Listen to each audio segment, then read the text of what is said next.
உங்க கணவர் உங்களை கைவிட்டுருக்கலாம், ஆனா ஏசப்பா உங்களை கைவிட மாட்டாங்க. பெத்த தாயே உங்களை கைவிட்டாலும் ஏசப்பா உங்களை கைவிட மாட்டாங்க. 30 வயசுல என்னை என் கணவர் கைவிட்டுட்டு போயிட்டாரு. நான் பெத்த பிள்ளைக்கு 1 வயசு. ஏசப்பா என்ன கைவிடல. இந்த வீடியோ எடுக்கறதா என்னோட வீடு.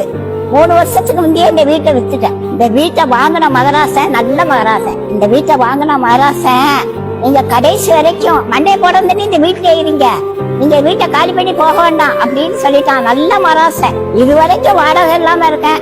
ஆண்டவர் என்ன ஏசப்பா என்ன எத்தனை வருஷம் வச்சிருக்காரோ தெரியல. கடைசி வரைக்கும் இந்த வீட்டுல வாடகை இல்லாம இருக்க போறேன். இதெல்லாம் ஏசப்பாவோட கிருபை இல்லாம வேற ஒண்ணும் இல்லைங்க. அவர் தான் மனுஷர் கண்கள்ல தயவ கட்டளை இருந்தார். அவரை நம்மள பிள்ளைகளுக்கு ஒரு குறையும் வைக்க மாட்டார். எந்த சூழ்நிலையிலும் ஏசப்பா உங்களை கைவிடவே மாட்டாருங்க. மனுஷங்க கைவிட்டதுனால உங்களுக்கு ஒரு நஷ்டமும் இல்லைங்க. ஏசப்பா உங்களை கைவிடாம இருக்கணும், அதுதான் முக்கியம். அவரை நம்மள பிள்ளைகளை ஒரு நாள் கைவிட மாட்டாருங்க.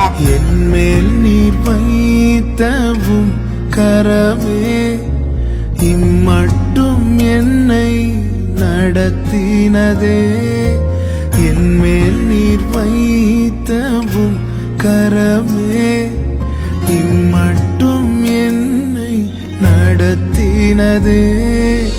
ஒன்றும் இல்லா என் நிலை கண்டு, ஒன்றும் இல்லா என் நிலை கண்டு அசட்டை பண்ணாதவரே.